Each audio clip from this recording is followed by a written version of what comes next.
مقبوضہ کشمیر میں بھی شہید پاکستانی فوجیوں کی غائبانہ نماز جنازہ ادا کی گئی۔ نماز جنازہ میں کشمیری نوجوانوں کی بڑی تعداد شریک ہوئی، جس کے بعد کشمیریوں نے بھارتی مظالم کے خلاف احتجاج کیا اور نعرے لگائے۔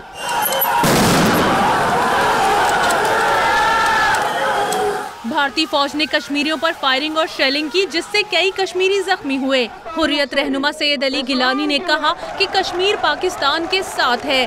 اسلام کی نسبت سے ہی، اسلام کے تعلق سے ہی، اسلام کی محبت سے ہی ہم پاکستانی ہیں، پاکستان ہمارا ہے۔